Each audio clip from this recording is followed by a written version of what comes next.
Okay, so let's start class. Today we are doing the Bronze Age collapse. So let's review where we are in history, okay? So remember, the four early civilizations are Egypt, Mesopotamia, Indus Valley, and of course, China.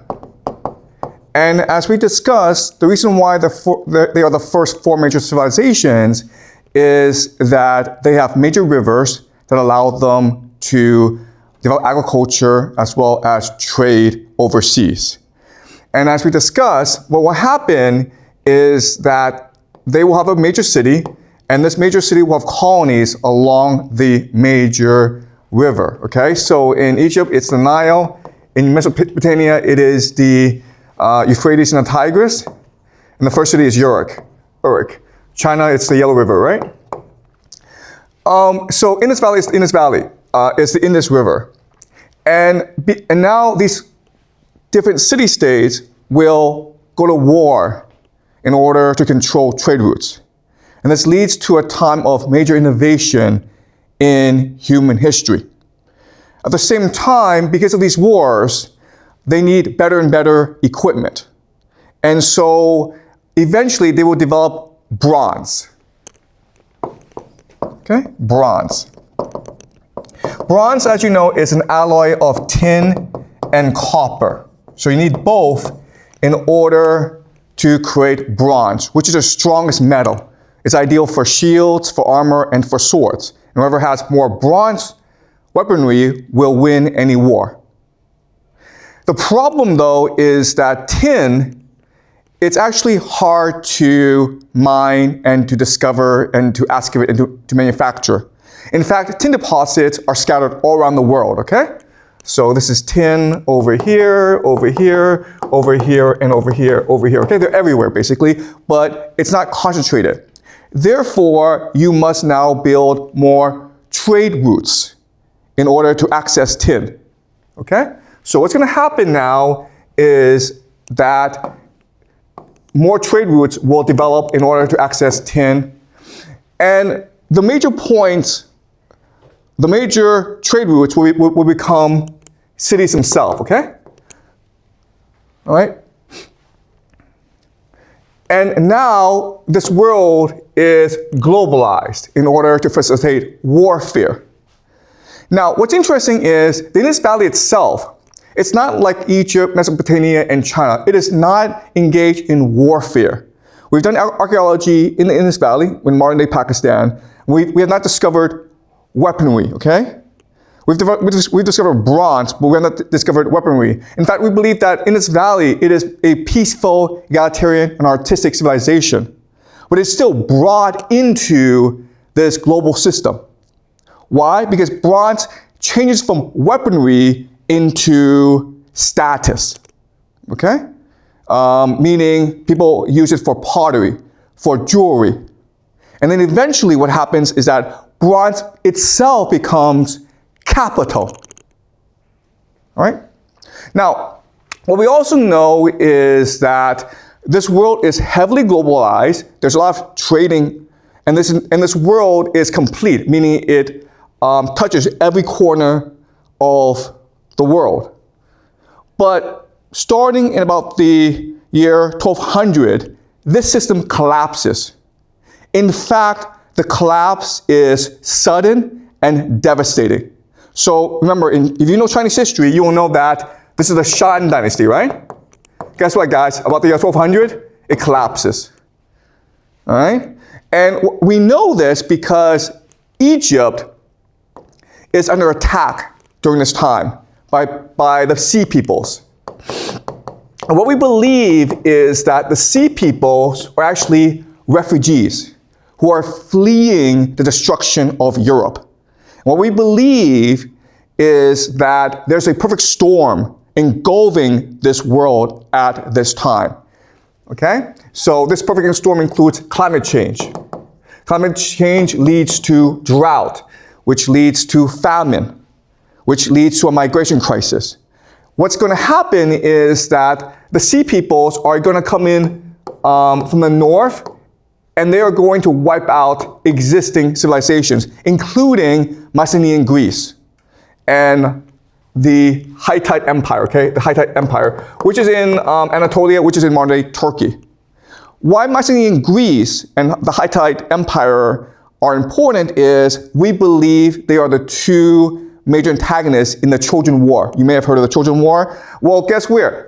Guess what? Troy is here, okay?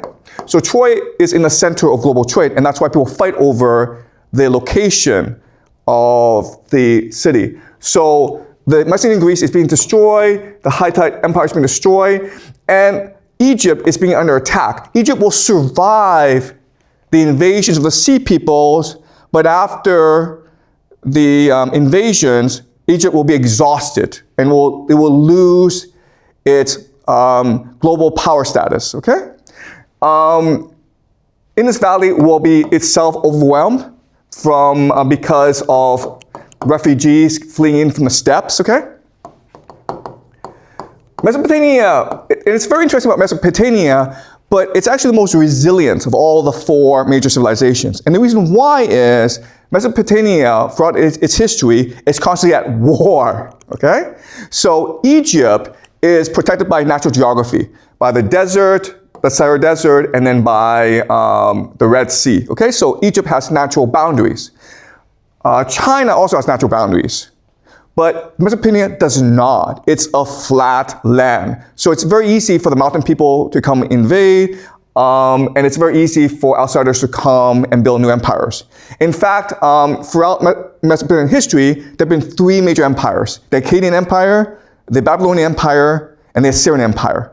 And it goes back and forth. And these empires are not, they don't really last that long, maybe a couple hundred years at most, because this area is so competitive. But because it's so competitive, it's actually much more resilient than the other areas, okay?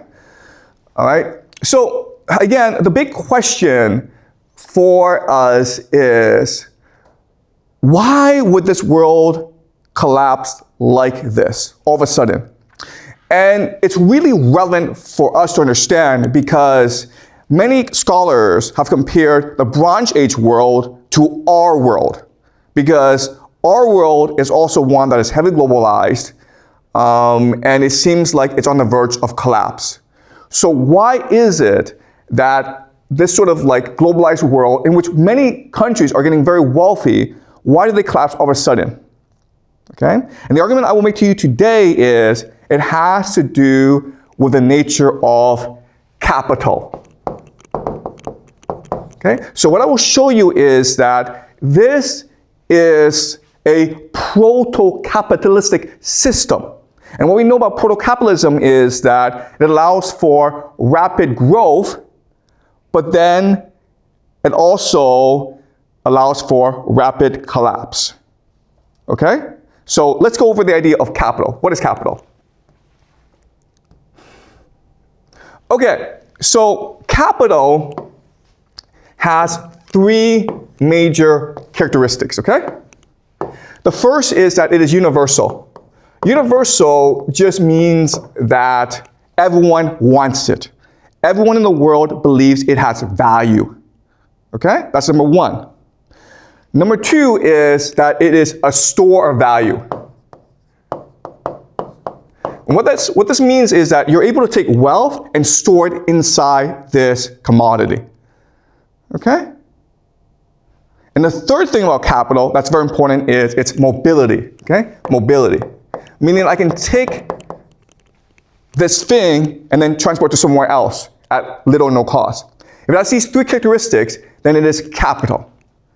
Okay? And throughout human history, there have been different types of capital. So let's look over some examples. So one example is grain, right? Just food. Grain is sort of universal because everyone wants to eat, but not everyone thinks it's valuable. Okay? And it's hard to store value in grain because it could decompose easily. Right? And it's actually hard to transport grain because it's cheap, but it's expensive to transport, okay? And that's why grain never became capital. Now, let's look at cattle. cattle, like cows and sheep, it's a better form of capital because you can store more value, and it could be universal, but it's actually hard to transport. And that's why cattle never became capital, okay? Now, if you keep on moving on, you get into slaves, right? Human beings. And so you can have women slaves, sex slaves, you can also have man labor, okay? And this is a better form of capital because it's sort of universal, okay? You can store value in it, but the value is uncertain or unstable. And it's mobile, okay? So slaves became an economy, but this is a very basic economy. Then you develop bronze, okay? And bronze now is extremely valuable, okay? Everyone wants it. So it's universal. You can store a lot of value in it because it's hard to make, and now you can move it around, okay? So in other words, bronze became the first real universal currency in the world. And this allowed for rapid globalization in the world. So think of the equivalent of bronze today is, of course, the US dollar, right? The US dollar is universal. Everyone wants it. It's a store of value, and it's mobile as well. And so it's a US dollar which allows for the rapid growth of capitalism around the world, okay? Now, let's discuss how capital works. All right, so what we know is that we humans are actually composed of two natures. We are composed of an altruistic nature, and we are composed of a utilitarian nature, okay? Altruistic just means that you care about human relationships. You want to be nice to people because you want to be their friends, they're part of your family, okay? Utilitarian just means that you don't care about others, you just care about the goal, the profit, money, power, okay? And we are composed of both sides. So think about when you go to a restaurant, right? If the meal is good, you pay a lot of money for it and you give the waitress a tip. When you go home to dinner and your mother is happy to see you, your mother cooks you a really nice meal and then you say, thank you, right? You don't want to do the opposite, right? Where you go to a restaurant and you're like, thank you, and then you leave. And you don't want to go to your mother's house and like say to your mother, hey, this meal was fantastic, here's $1,000 for you, okay? It would screw everything up, okay? So we have two different natures and we keep them separate. What capital does, that's very interesting, is that it moves us from the altruistic state into the utilitarian state. And at first, that's good.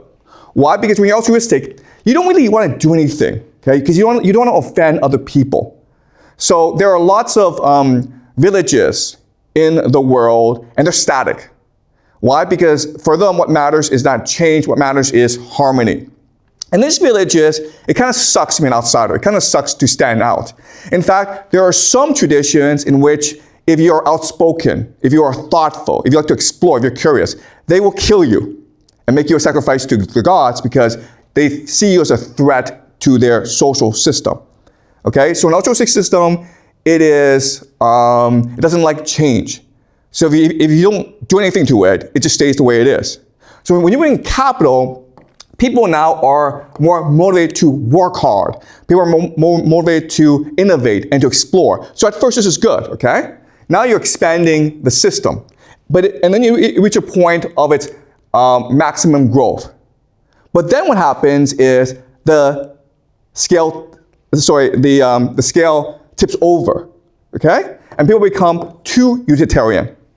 And when you become too utilitarian, you cheat. You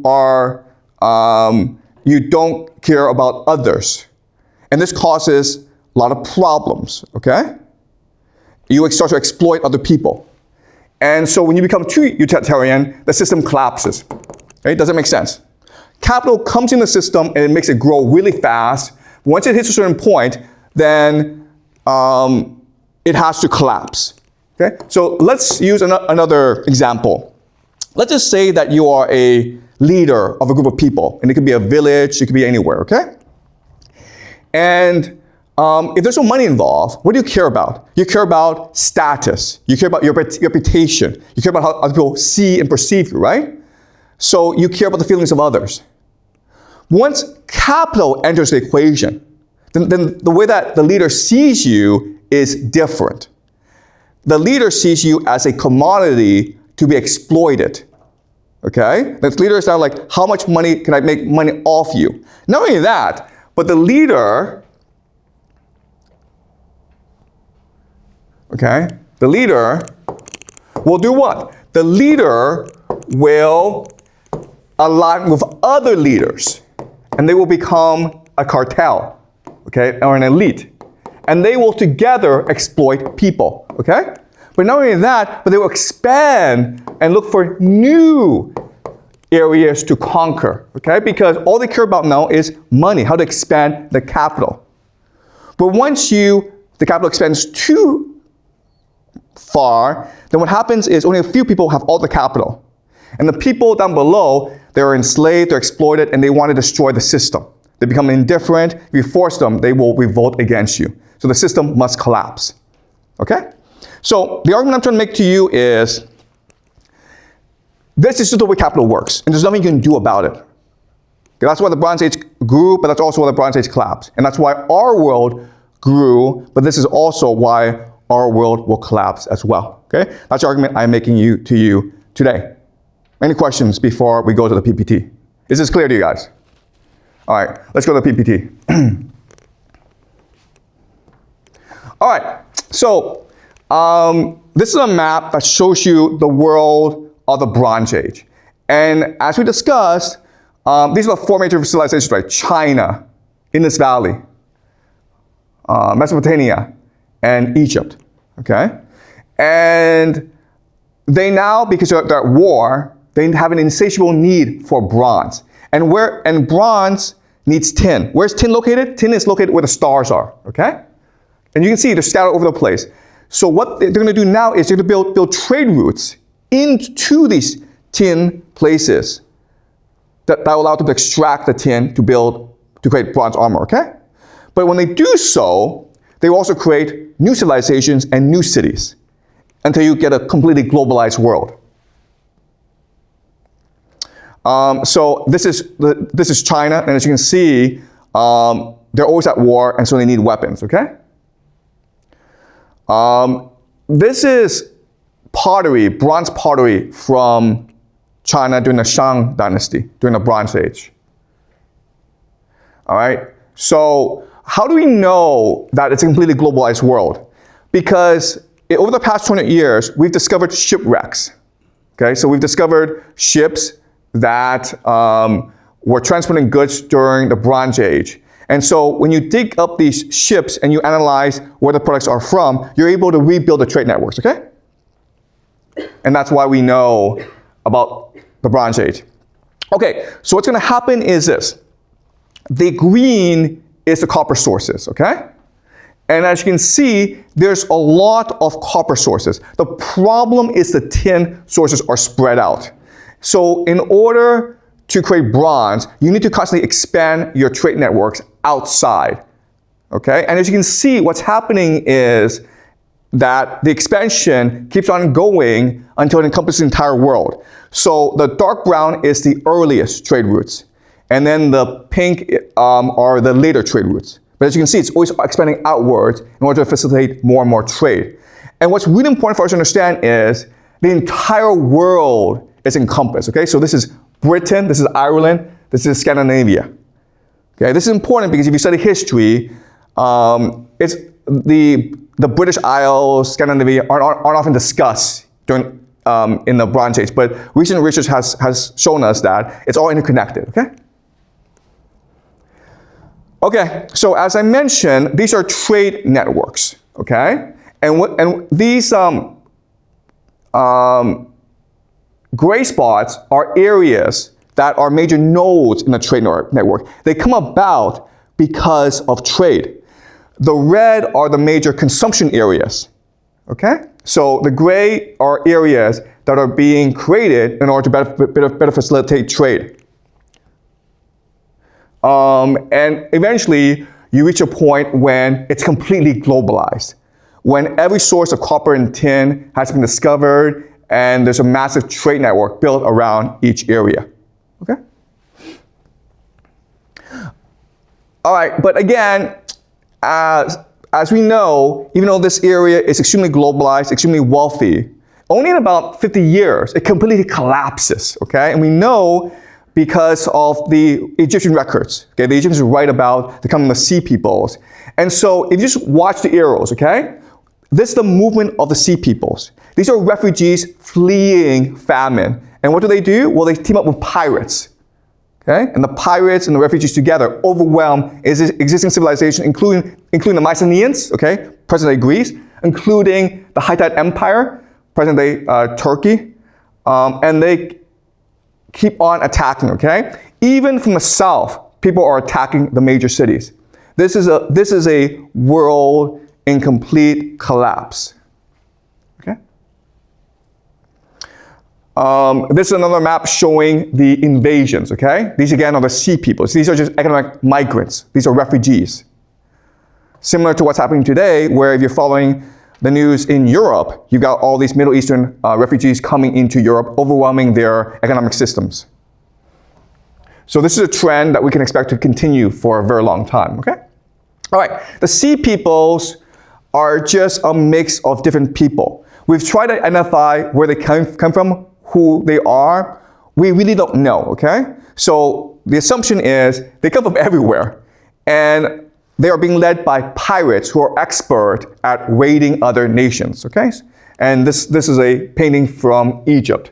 And again, we know because the Egyptians left records of the invasions of sea people. There were at least 3 major invasions of sea people. We're talking like hundreds of thousands of people attacking Egypt at the same time. And Egypt had to expend tremendous resources to repel these invasions, but it ultimately left Egypt bankrupt, okay? This is Eric Cline. He's an anthropologist at the University of Washington. He wrote a book called 1177, okay? And he lists the reasons why the Bronze Age collapse happened. And he says it was a perfect storm of crises, including climate change, which led to drought, which led to famine. There were also earthquakes. We're able to do analysis and discover that there were major earthquakes during this time. There were revolutions. There were civil wars. There was a migration crisis, okay? So it's a perfect storm of crises. But what I want to show you today is it all has to do with the nature of capital, okay? This is a proto-capitalistic system. All right, so my argument to you today is, yes, the Bronze Age collapsed because of a perfect storm of crises. That's what we know. But I want to extend this and say it has to do with the fact that it was a proto-capitalistic system. And so capital drives you to prosperity, but then it will also drive you to crisis, okay? That's the argument I will make to you today, all right? And we've seen this before. So this is the world right before World War I. As you can see, it was heavily, heavily globalized, okay? And people thought that because of trade, because of prosperity, we can't go to war, because why would we? And then, you know, a couple years later, World War I, where tens of millions of people died for no reason, okay? Tens of millions of people died for no reason. It was just a slaughter. And what I want to argue to you is that this is a very common thing. And if you look at the Bronze Age collapse in World War I, we are in a very similar situation, where the world is heavily globalized, it's heavily interconnected, but because of the nature of capital, we will probably fall off the edge at some point, okay? And people would argue that we're already reaching this point. Okay. So again, during the Bronze Age, okay, the High Bronze Age, the Late Bronze Age, 1400 to 1200 BCE, you can see this entire world is interconnected.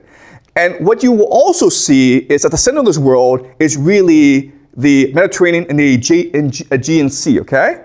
And which city is the most important strategically in this world? It's called this city, Troy, right? Troy. Which is why we have the Trojan War. We will discuss actually the Trojan War next class, okay? But I point this out to you, okay?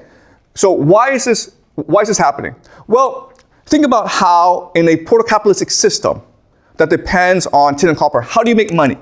Okay? Well, there are different ways. The first way you can make money is mining. Guess what? It sucks because it's hard work and you don't make that much money out of it, okay? It's just labor. Another way is processing it into ingots. Ingots are just ways to transport the tin and the copper, okay? You can also manufacture into jewelry, pottery, and weapons. Okay, that makes more money. Transporting, it's hard work, but you make more money, okay? Another way is just piracy, just steal the stuff. But the best way you can make money actually is by controlling trade routes, okay? That's what Troy is. Troy is a control of a trade route. And so that's how you make real money during globalization, okay? That's why even today, the Middle East is so important because the Middle East is the center of all global trade. So whoever controls the Middle East controls global trade, okay? So remember this idea. We have empires because empires really are trade routes. Empires are just control of trade routes. Empires back then is very different from empires today. Empires today would be like nation states, which controls borders and have their own language. Back then, empires were just a collection of different trading points, okay, that were aligned with each other. And the Trojan War was just a trade war. That's all it was. We'll discuss this next class, okay? Okay, so you can see why Troy is so important. Because if you're in Anatolia, it's mainly mountains. It's good because you can mine for precious metals and it's easy to defend, but it's hard to access the sea. That's why Troy is so important, okay? All right, so again, we know about globalization during the Bronze Age because of shipwrecks, okay? So this is a very famous shipwreck that we discovered off the coast of Turkey called Irrational, okay? And inside it, you can see all this precious pottery. And we can actually date the location of where the pottery came from. Okay, so these are major sources of tin. And what's really important, this map tells you, is that they're actually in mountains. Okay, so they're hard to reach. That means you have to spend a lot of effort to create trade routes based on tin. Okay, these are ingots, okay? This is how you transport tin and copper. You transform it into ingots. And what's going to happen is that because the tin is located in isolated areas and it's high mountains, they have to use every form of transportation. And so in Europe, they mainly use the river system. And that's why all of Europe is brought into this trading network. This is Scandinavia. And as you can see, there's a lot of trade focused on Scandinavia as well. Okay, and this is something that we've not known before. We just assumed that Scandinavia didn't actually exist back then. It did exist.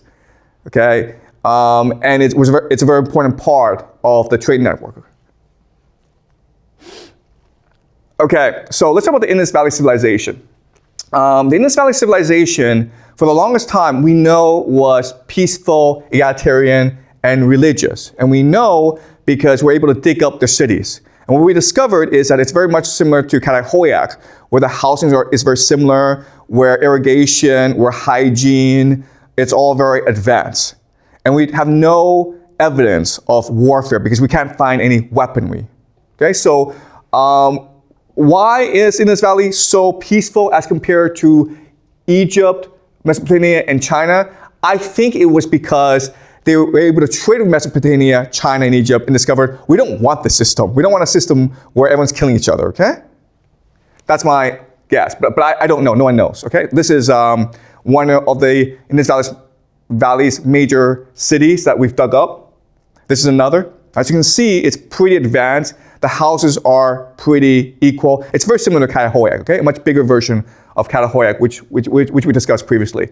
This is an artist's rendition of what Indus Valley city would look like during that time, okay? What's amazing is that it's very advanced, it's very hygienic, it's very peaceful, it's very egalitarian. And religion was a major part of their lives during this time. Okay, so the Indus Valley Civilization will also give rise to something called the BMAC culture, okay? And this is in actually North Afghanistan. And how this developed was because of trade, right? Because as I discussed previously, tin is found in the mountains, and so you need to create a community around the mountain. So it's a mining town, but it's also for manufacturing, it's also for transportation, it's also for trade. So this is a pretty sophisticated, pretty complex area. But over time, what will happen is that the Bima culture will bring in people from the steppes, okay? These are the Proto-Indo-Europeans we discussed previously.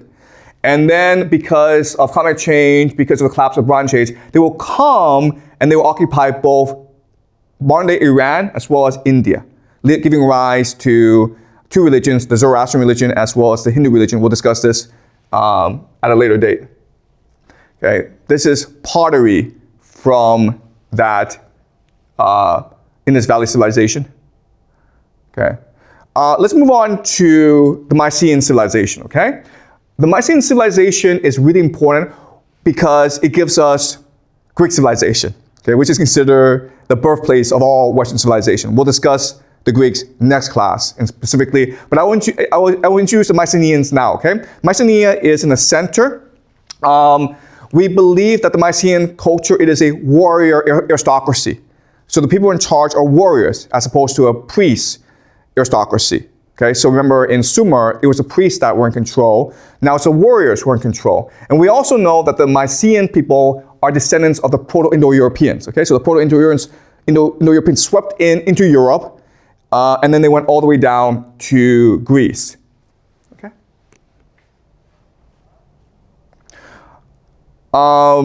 And as you can see, Mycenae is really important because it's the center of all trade. At this time in history, the easiest way to get around the Mediterranean is by sea, okay? Land, it's very costly, it's very slow, and there's lots of bandits. So sea is the best way. So in this system, the best way to make money is actually piracy. So as you can see, there are lots of islands scattered around Greece. And so the Greeks in the beginning were mainly pirates, okay? So the people who invaded Troy during the Trojan War were pirates, okay? The Mycenaeans were famous for being pirates, okay? So as you can see, this is a much clearer map. Mycenaean civilization, they had pottery, they had olive oil, they had certain goods for trade, but mainly it was really about transportation, logistics, piracy, and controlling trade routes, okay? That's why Mycenae was so important at this time. This is Troy, by the way, okay? And as you can see, during the Trojan War, what will happen is you have different people of Mycenae go attack Troy because it's such a strategic location, right? If they're able to control Troy, they control the entire Aegean Sea, okay? Okay, so this is an artist tradition of what the Mycenaean civilization looked like. It is what we call a palace economy, meaning all the center of the economy was a palace. What would happen is that all the farmers had to give the palace their food, and the palace would then take this food and redistribute it to the artisans, okay? People who made pottery, people who made clothing and textiles for trade purposes, okay? So it was a control and command economy center of the palace, okay? This is what the palace looks like. This is what their economy looks like, okay? So all the food would go to the palace, and the palace would redistribute the food. And the palace would then take the food to give to the artisans to make textiles for trade, okay? And this is what the economy, it was a very simple economy, but it was very effective. It was an extremely wealthy place. This is a gold mass, okay? Gold is very rare, as you know, and they turn it into a king. Some have speculated this is the mass of Agamemnon, who's a major character in the Iliad. We'll discuss the Iliad next class. We actually don't know who this is, okay? This is a sword with a gold hilt. So it just shows you how extremely wealthy they are, right? Even the warriors had gold. This is something called the Lion's Gate. So the entrance into Mycenae. This is a very rough time. Lots of wars, lots of piracy. So there's lots of walls. Okay?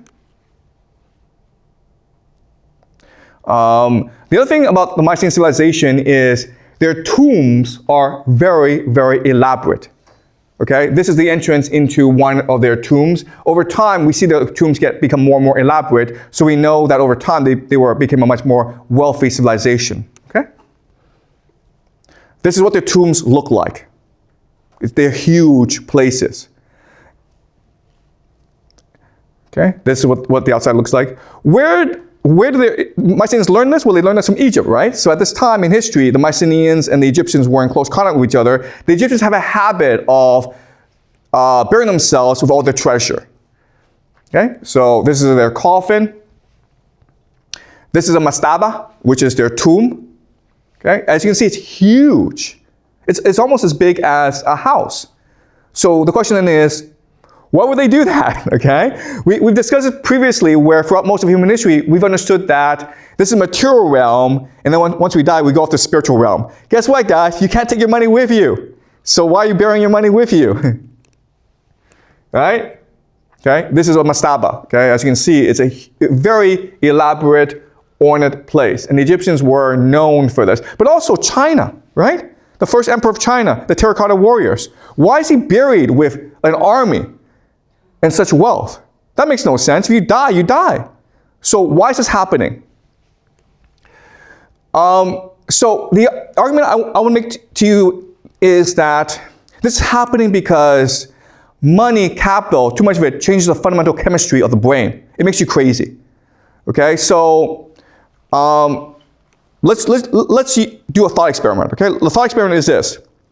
Let's just say Satan were to come into this room and said, "Hey, I'll give you guys $1 billion, but you have to live forever and you have to be my slave forever."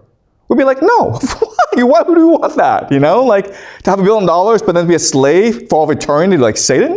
No." But okay, let's assume we are the richest people on earth. We all have $10 billion, right?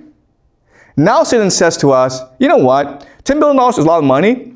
I'm sure you enjoy your life, but you're gonna die. And when you die, you can't take that money with you. But hey, I can make you live forever. I will let you keep this money, but you have to be my slave for all of eternity. Do you agree?" We would agree. That's the difference. You see what's happened, right? Money makes people crazy. All right. So bronze. Okay. So remember, bronze started off as just a weapon in order to obtain power.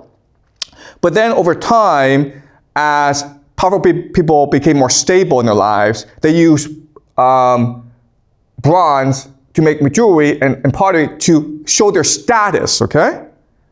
And then over time, because rich people wanted it, everyone wanted it, and so bronze just became a currency, wealth. And it was just easy to store, universally recognized, and mobile. And this happened over centuries, over hundreds of years. Okay, that's a pattern here. All right, so this is a map, a table that shows you how capital is formed. Okay, so capital needs to have universality. The more people want it, the more valuable it is. It has to be able to be. It has to store value. Okay, it has to be permanent. Okay, does that make sense? It has to be mobile. It has to be available. Okay, it has to be rare enough.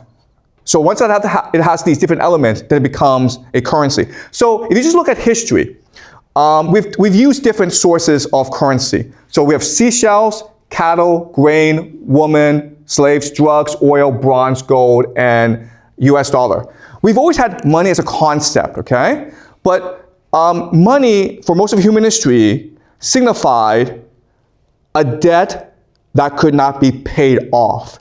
Okay, so David Graeber, who's an anthropologist, he wrote about this in his book, Debt. Why did we create money as a concept? Because there are certain transactions in which there was so much debt you couldn't pay it off, okay? So like most of human interactions, it's just reciprocal, right? So you help me, I help you, okay? But there are three things in which the debt can't be really paid off, okay? The first example is, let's just say I kill your brother. Well, now you have to come kill me, right? And if you kill me, then my family's gonna go kill you, okay? And it creates a vicious cycle of vengeance, right? So the way to get rid of this problem is, if I kill your brother, I acknowledge that it's a debt I cannot be paid off. So I give you something valuable. It could be gold, it could be jewelry, it could be anything, okay? All right, so that's what money is. That's the first example. Second example is, if a woman marries into your family, right, then that's also a debt that can be paid off. Because you've just taken away a daughter. So you give me a gift, maybe some gold, or maybe a cow, a horse, it doesn't matter, okay? That's the second example of a debt that can be paid off. The third example, and this is a really important example, is let's just say that you have a great person in the community. He's a great leader, or he's a great priest, or he's just a great person in general. And he's done a lot for you. But he dies. What do you do then? What you do is you bury him with gifts, with gold, with money, okay? And so it's a monument to his legacy. You know that he can't take the stuff with him to the afterworld, but it doesn't matter. All you're doing is you're acknowledging his contribution to your community. And that's why when you dig up graves in ancient times, you'll see people buried with gold. Because the community is acknowledging this person was great, we will forever remember him. And so the money is a way to acknowledge this fact. Okay, does that make sense? All right. So for most of human history, that's what we use money for, as to symbolize money that cannot be paid off. But then over time, as society became more sophisticated, we use other forms of currency. Okay, and as you can see, all these different forms of currency. Okay, whether it's seashells, cattle, grain, women, drugs, oil, it doesn't really work in terms of universality, stored value, and mobility. But bronze does. Okay. And after bronze, gold does. And then after gold, today we have the US dollar. Okay, does that make sense? Okay? So once you have an universally accepted currency, you can now have globalization. Right? And so bronze was a major discovery which allowed for globalization. Yeah, go ahead. I think bronze and the gold is commodities and US dollar is like money stuff. But why does bronze? Because is it because drugs and oil does not count as capital? So it is not. Okay, look, you're right, okay? Drugs can be a currency. The problem is that it's not universally accepted, okay? And also the problem with drugs, of course, is it causes a lot of problems to your society. So think of opium in China. And it's hard, it creates a lot of problems. So it can't be universally accepted. In fact, most countries would ban drugs. But at the same time, you're right in that it is valuable. It's a store of value. So you guys don't know this, but there are lots of governments that have secret supplies of drugs. Because if the world falls apart and you need to rebuild society, you need wealth, right? So gold, you need gold, but guess what? Drugs is also a form of wealth because people want it, okay? People crave it, all right? So is this clear? Right? So once you have a universally accepted currency, you have the basis for globalization, and globalization happens naturally as a result. All right, so capital is just a monetization of power. That's all it is. And you can have any form of capital, okay? The problem with capital is that it exploits, it alienates, and it consolidates, okay?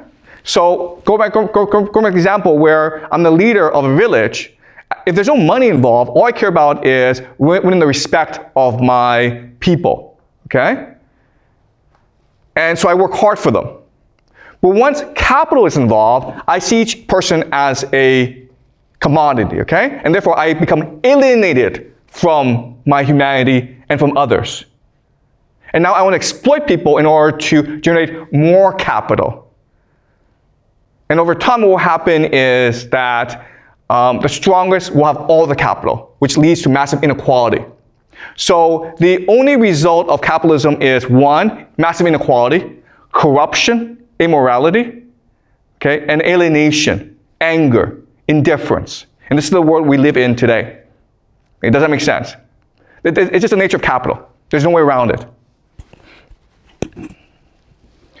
Okay. So, as we discussed previously, we have two different mindsets, okay? We're composed of two different individuals. We have the altruistic nature, so that we care about relationships. We care about empathy. We care about creativity. And then our utilitarian side, which is all about material objectives, logic, and hard work, okay?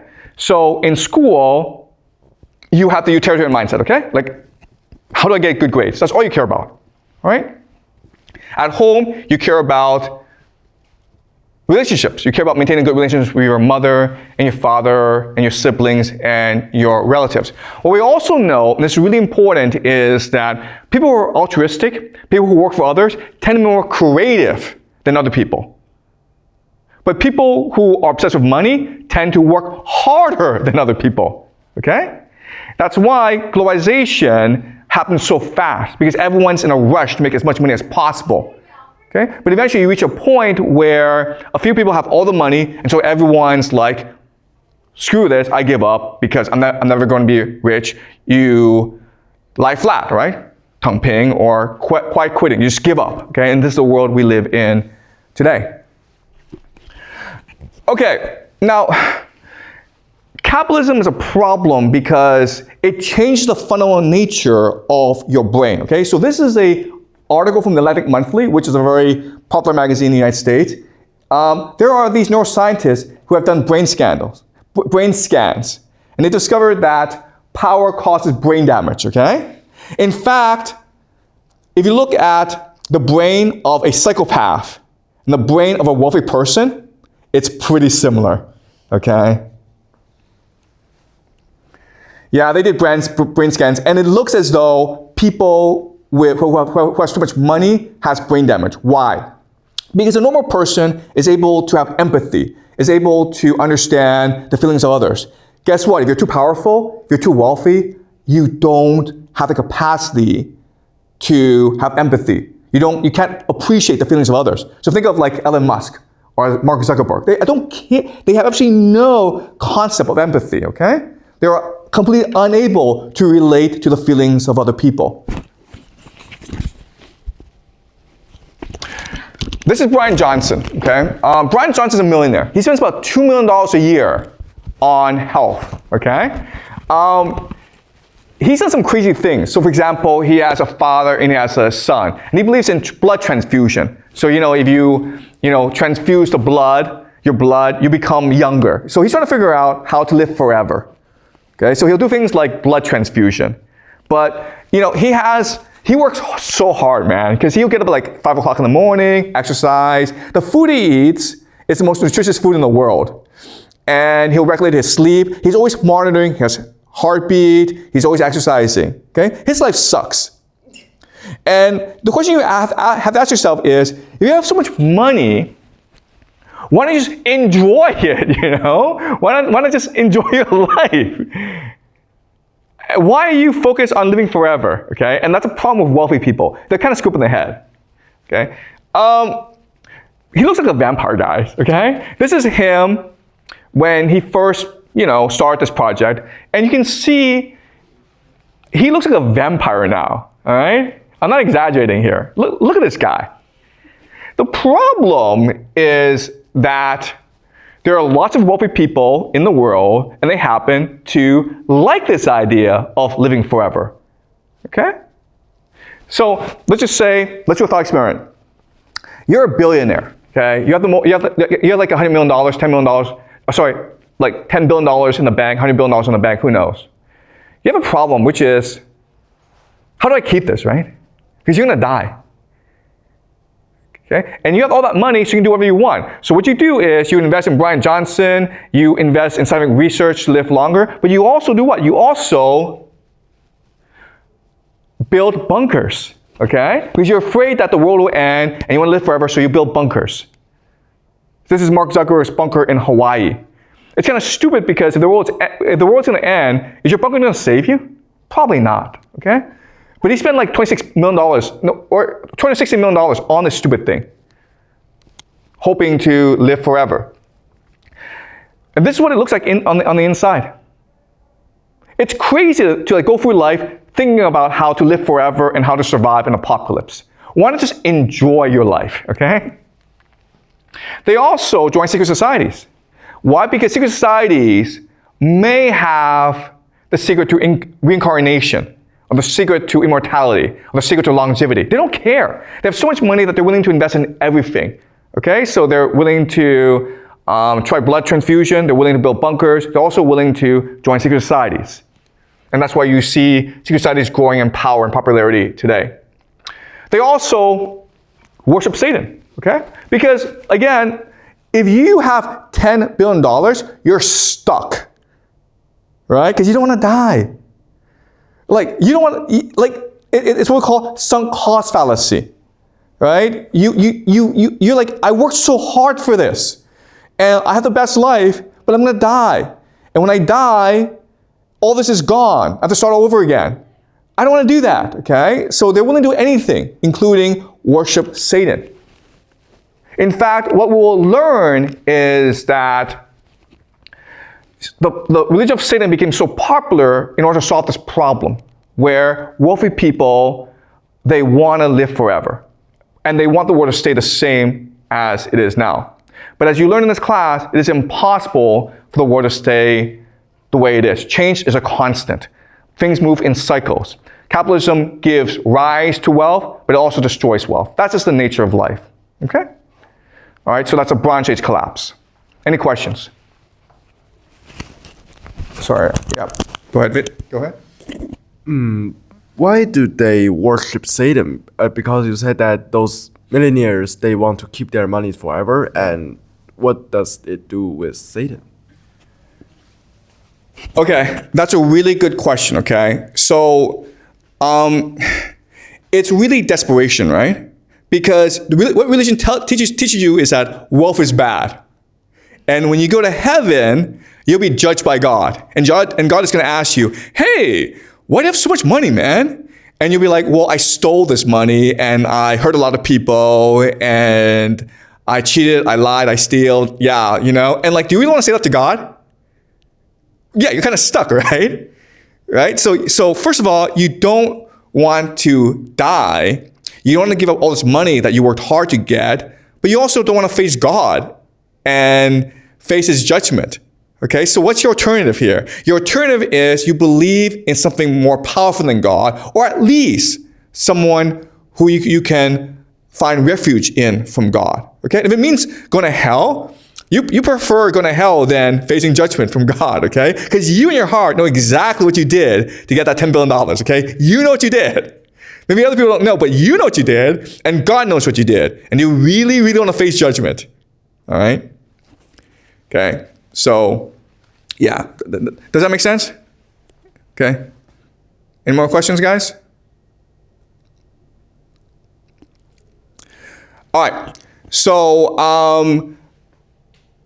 that's it for the Bronze Age. So we will discuss the Iliad next class, okay? And so what I'm going to do is I'm going to introduce the Iliad today, and then we'll continue the Iliad on Thursday.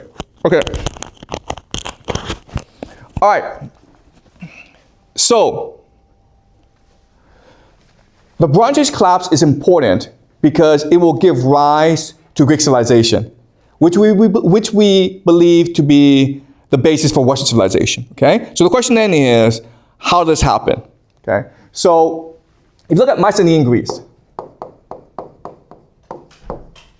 and then we transition into the Dark Ages. Okay, the Dark Ages does not, all it means is that the Greeks lost the capacity to write. Okay, and so what will happen is Mycenaean Greece will transform from a palace economy into something called the polis. Okay, polis just means city-state. Okay, this is where we get the word politics from. Okay, so this is a major political transition where you went from a centralized economy to now city-states competing against each other. That's the first thing. Second thing that's important is the writing system changes. It went from linear B now becomes, do you guys know? What's the new writing system called? I'm sure you guys know the name, alphabet. Okay? All right. And the third big change is you go from censorship, okay? Because remember, in a palace economy, in a centralized system, bureaucrats are in control. And bureaucrats control what is talked about, okay? Or what is expressed. And they censor and centralize content, okay? They basically create propaganda. So now, without censorship, you have a new person emerge named Homer. Okay, and we will discuss Homer next class. And these three things together become the basis for Greek civilization. And this is why the Greeks became the greatest civilization ever in human history. So the main lesson I want to leave you today is, yes, collapse is bad, but collapse also gives opportunity for a new civilization to arise, for a new humanity to emerge. And we will discuss this next class, okay? The birth of Greek civilization. All right, great. All right.